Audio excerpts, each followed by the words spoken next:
Hello everybody, happy Monday. This is Religion 1302 at Wayland Baptist University.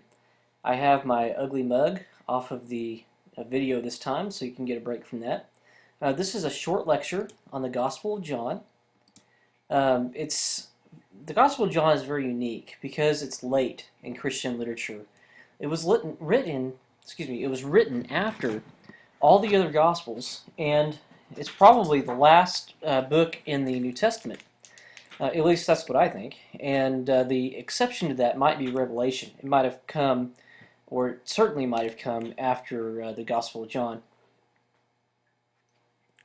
Another interesting thing about the Gospel of John is it has a long history. What probably happened was there was a Johannine school, and I'm going to get to that in just a second. Okay, the Johannine school, it's spelt like, Johan, Johannine school. And basically what it means is the Apostle John was in Ephesus, and he had people that he discipled, he taught, and they carried on his tradition. So the Apostle John might have written something, he might have not, or his disciples could have written the Johannine literature, which is John and then 1st, 2nd, and 3rd John. And Revelation is not considered part of the Johannine school. The consensus among scholars now, and also in earlier times, is that the John that wrote Revelation is a different John from the one that wrote the apostles and wrote the gospel and the epistles. Now, there's a very strong tradition that points to Asia Minor, and when I say that it has a strong tradition, it means the earliest Christians who wrote about John say that John was in Asia Minor, and most of these early writers agree that John was in the city of Ephesus. And I have some pictures of the city of Ephesus here below. And it looks like I did not. I'm really sorry about that. Okay, this is the Harbor Road in Ephesus, and I made an entire video on the archaeology of Ephesus. And as you can see, the Roman road is still there. I believe it has been excavated. In other words, all this was under dirt, and all of these columns here were out on the side, and they were replaced by archaeologists in an attempt to bring in tourists. And like they have here, you can see.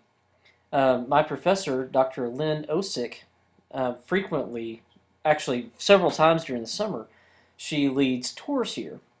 And I gave a presentation a couple years ago to PhD students about this city, and I have a lot of pictures from it.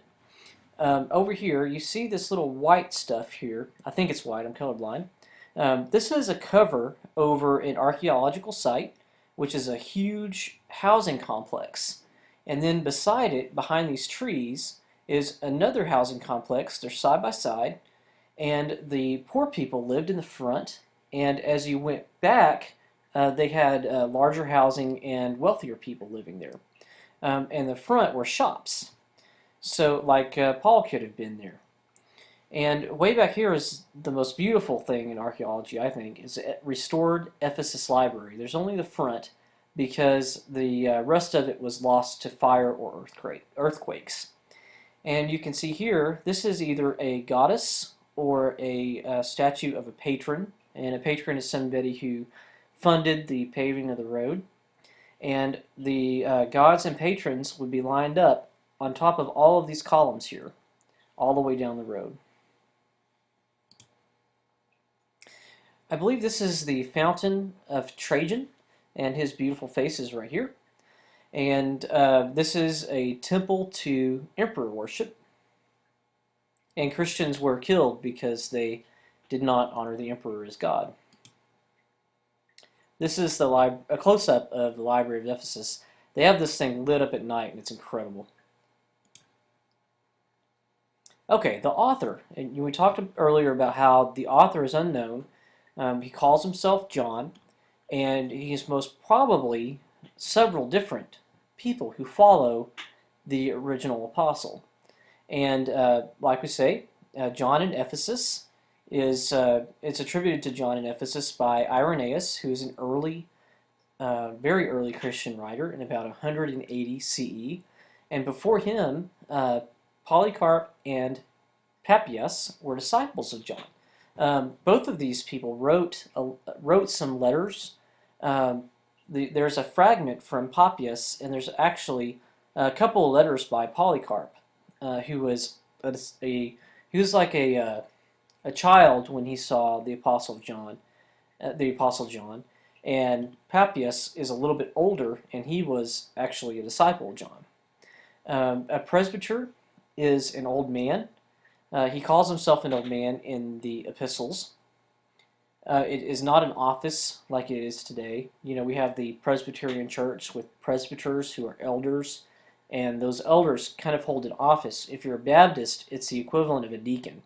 You know, they serve kind of informally, but it's still an office that's distinct from a regular church member.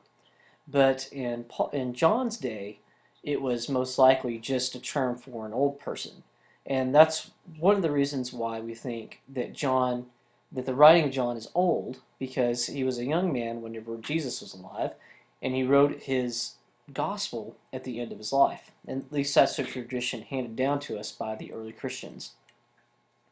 The fragment of Papias is a very important manuscript about the Gospel of John, and you can read that several places online. Just search for the fragment of Papias, or you can read it on Wikipedia.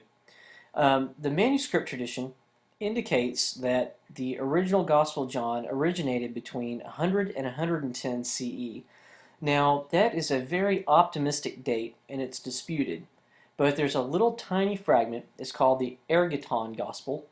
It is a little piece of papyrus that has like one little verse from the Gospel of John, and it's dated between 95 and 115 CE by the people that discovered it, but that date has been disputed by later scholars.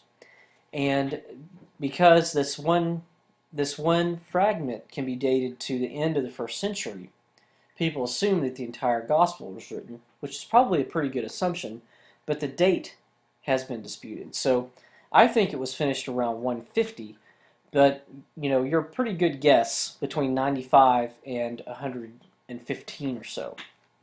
I recognize that I'm a radical. Okay, the relationship to the other gospels. The Gospel of John centers on Jesus' ministry in Judea, where the other Gospels focus on Galilee. And he mentions the kingdom of God only once, but when he does, it's important.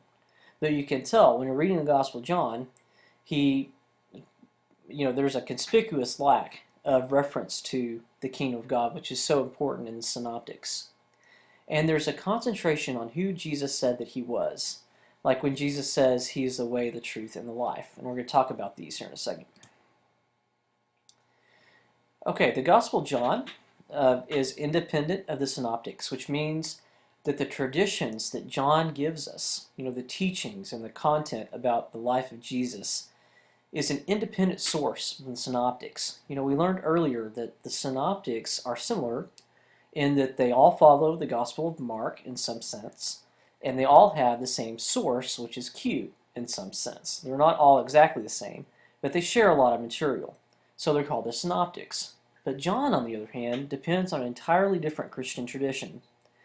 And its style is different, which means that it's easy to read in Greek, and the content is different, like we said. It doesn't share the same content as the three synoptics, and it has a different theological emphasis. Okay, John's style is simple, but it's profound. Like, I am the way, the truth, and the life. That's very easy to read and kind of understand at first, but it really is profound. Jesus is the way. It's a very deep theological message that when you follow Jesus, his person, and you imitate him, you are walking in the true way that humans are supposed to walk. John says a whole lot of stuff in a little sentence. And a good thing for Greek students is that John has a very limited vocabulary and a very simple style of Greek. So John is the book that Greek students will normally translate when they're just learning Greek because it's very, very easy. And he repeats the same words over and over again. He doesn't have a very expansive vocabulary like in James or Revelation or even in Paul. It's very limited, but it's very deep. He also has an emphasis on the discourses of Jesus. And the discourses are the sayings, when Jesus talks a lot about himself. Now, this is very divergent from the Gospels. And it also has a different chronology and other historical data. So, in John, Jesus might be going to Jerusalem whenever he performs a certain miracle. And in the Synoptics, he'll be returning from Jerusalem for a certain thing. And John really isn't concerned with the chronology, with this happened and this happened and that happened. Like, for example, Mark is. Mark has that word immediately all the time. Jesus does this, then Jesus does that, then Jesus does this. But John starts with the beginning of the creation of the world. And then, it's a theological statement. In the beginning was the Word, and the Word was God, and the Word was God. He starts in the primordial history of the salvation of the Jews, or the salvation history. So he's not really concerned about when stuff happened. He's concerned about who Jesus was. And so there's a theological interest in Jesus being the way, the truth, and the life, rather than the chronological interest. But, Metzger says, but we know from John some historical facts that we don't know from the Synoptics. Like, for example, Jesus is a disciple of John the Baptist. That's not clear in the other books, except that Jesus is baptized by John. But in the Gospel of John, Jesus starts out clearly as a disciple of John, and he draws out disciples from that group, and those disciples are kind of concerned that John the Baptist is attracting more followers than Jesus. And Jesus says, we don't need to worry about that. And there are possible independent traditions concerning Jesus, which we've already talked about. And independent means, the Synoptics followed Mark, who followed Q, but John is an independent source from those other sources. So whenever we talk about Q, we don't talk about John. I hope that you can understand that. Okay, a theological interest. It begins with theology rather than genealogy. The other Gospels start with tracking Jesus down to Adam or Abraham or David or all three. And Jesus is the climax of God's plan for the world, which is a theological statement. And Jesus represents the life that we can have with God. So if we follow Jesus, if we follow his example, we can have something like what Jesus had with God. That relationship opens up into new and wonderful realities. And, the theological emphasis in the I am statements. I am the bread of life. I am the light of the world. I am the resurrection and the life.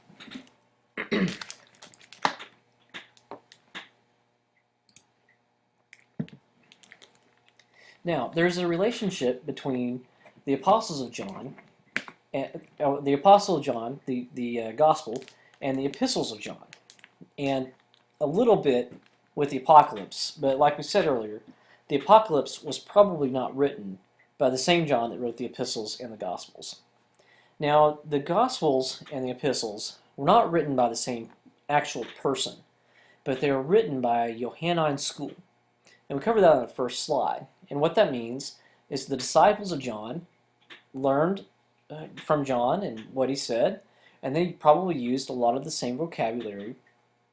But whenever scholars study the Gospel of John and the epistles of John, they see certain differences, and they can identify different authors within the text because of the vocabulary and because of the style. So we know that there's a long tradition whenever we read the Gospel of John and the epistles of John. Scholars see a long tradition of teaching rather than the teachings of the same person. So there's a very, very close relationship, but it's just not the same. There are theological agreements between the Gospel of John and the Epistles of John, and common linguistic elements like the use of we and the beloved disciple. Now you will see, whenever you read the Gospel of John, the beloved disciple comes up often, and the use of we comes up very, very often, and it gives you the feeling of a first-person encounter with Jesus.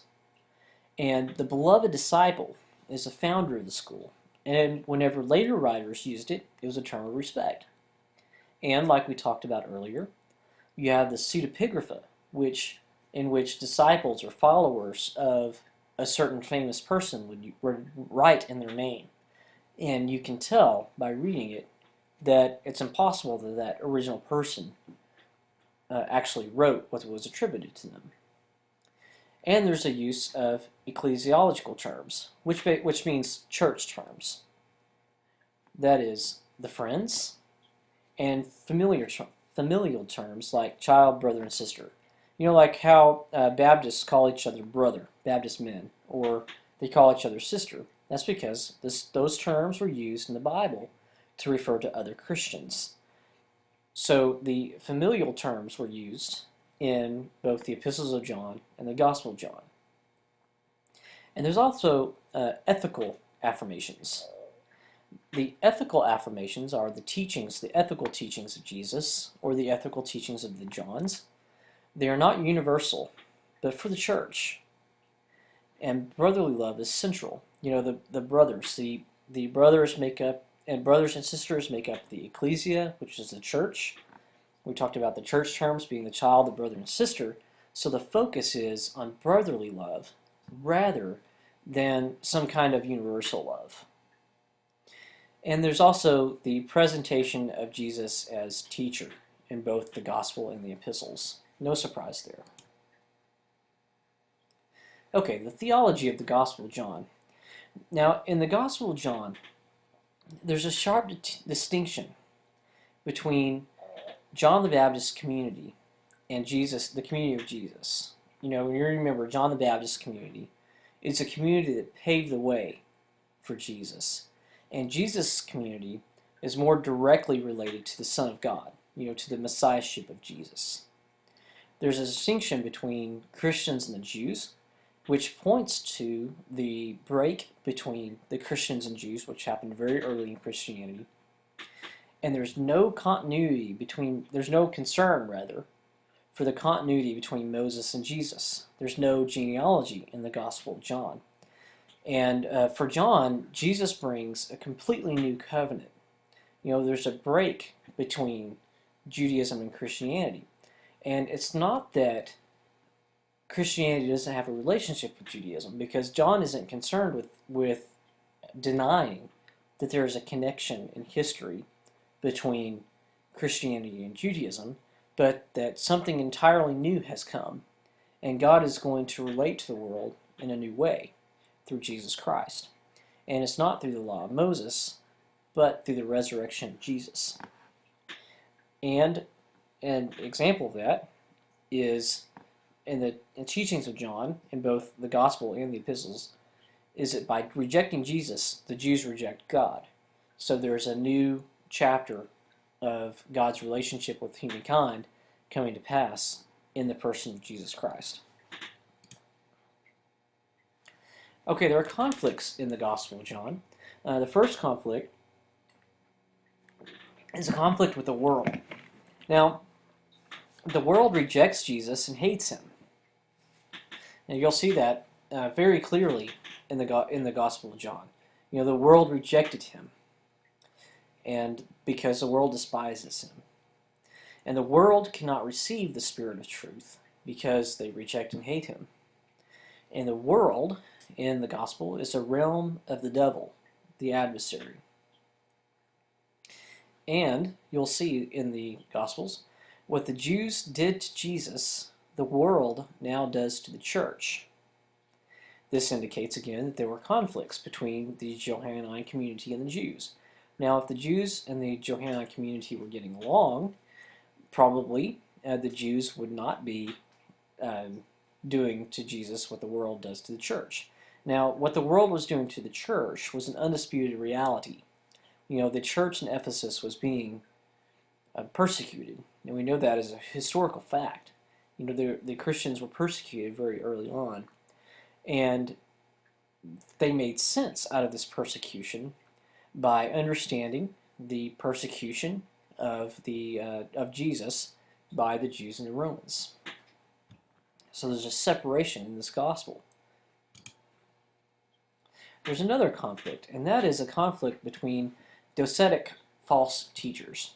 Now, the Docetists, it's a fancy name for people who separate the early Jesus from the heavenly Jesus. And this is what the early Christians accused the Gnostic Christians of doing. And when I say the early Christians, I mean the early Christians who became the Orthodox Christians that are the heritage of the Catholic Church and the Reformation Church. Now, there were other early Christians around that didn't follow that pre-Orthodox pattern of recognizing Jesus as divine. And they recognized Jesus as completely a human being.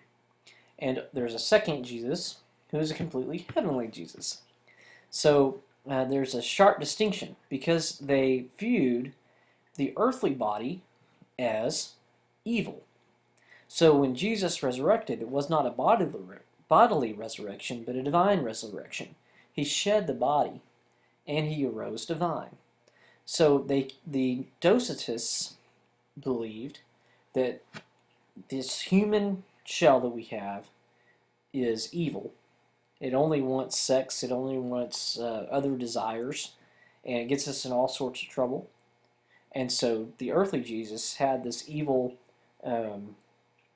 bore this evil shell with us, and whenever Jesus was resurrected, it wasn't that earthly body that was resurrected, but a heavenly body. Now, John teaches, on the other hand, that Jesus arose from the dead as a human being. And this shapes the way that John depicts his Christology, which means his thinking about Christ. This conflict between the early Christians and the other Christians who believed different things about who Jesus was. And it has to do with the earthly Jesus and the divine Jesus. Okay, basic theological ideas. Theology means thinking about God.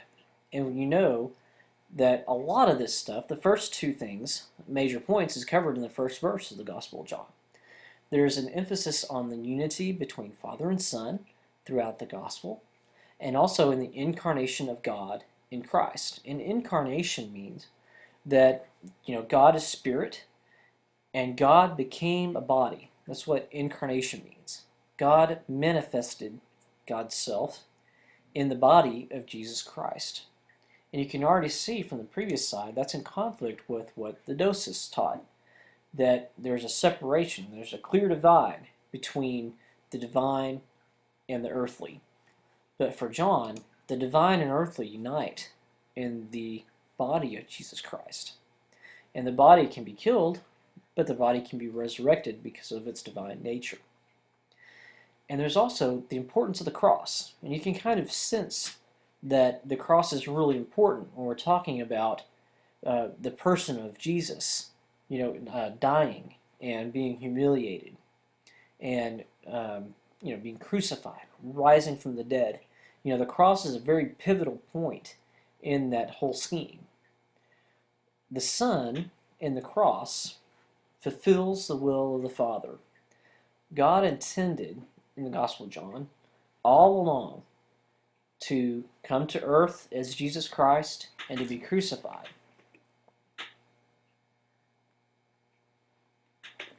Excuse me, had to take a drink.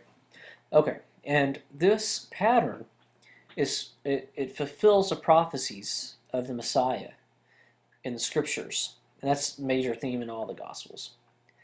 And it's very important that the incarnate Christ says it is finished. His work as a human being is finished. His dying for the sins of mankind to be resurrected. And it's in this pattern that we live. Christians can participate in a very unique way when they believe in Jesus. Christians can participate in the plan that God has for humanity, although we might be humbled, although we might be persecuted and die, we live in the resurrection life of Jesus. Another important theme in the Gospel of John is the way that he defines faith. Now, faith in the Gospel of John is not just believing, but doing the will of God. That's a very important theme for us even today. I've heard it preached my entire life. You don't just believe, but you do. Whenever I was in college as an undergrad, Dr. Meeks, who was my professor for New Testament, he said that in the Gospel of John, faith is like standing on your desk. You have complete faith and belief that you can sit in your desk and that the desk won't fall apart. You don't have faith in your desk until you stand on it. You stand on the desk and trust in it to hold your weight. It's not just believing in the Gospel of John, but doing. And what do you believe? You believe in the God who resurrects God's self in Jesus. Now, I say God's self on purpose because we don't want to refer to God exclusively as him or exclusively as her. God is God, and God exists completely different than humans do until Jesus Christ becomes a man and in human form. But he still has this wonderful, diverse expression of who God is in the Old Testament and in the New Testament. So what we do is we believe in the God who resurrected in the form of Jesus Christ, the bodily form. We also believe that judgment has already passed. The judgment that God was going to bring in the day of the Lord that was prophesied in the Old Testament. That's the day when God judges everybody according to their works and according to their faith in God. And God puts everything in perfect order. That's already happened because Jesus Christ has died and has resurrected from the dead. And we participate in that wonderful news by believing in God.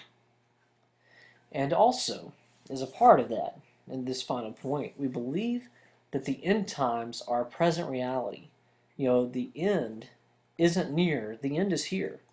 For John, the end came with the crucifixion of Jesus Christ. And we're living in the end days of the resurrected Christ. So it's not that we believe that God will do something. We believe that God has already done it. And God will continue to do it until everything is absolutely perfect. Fin, that means the end, of course. It was a very short lecture on the Gospel of John, and we will return to some of these ideas when we talk about 1st, 2nd, and 3rd John, and also the Apocalypse. Please watch the video on Ephesus, and you can get a feel for where John came from and where Paul preached.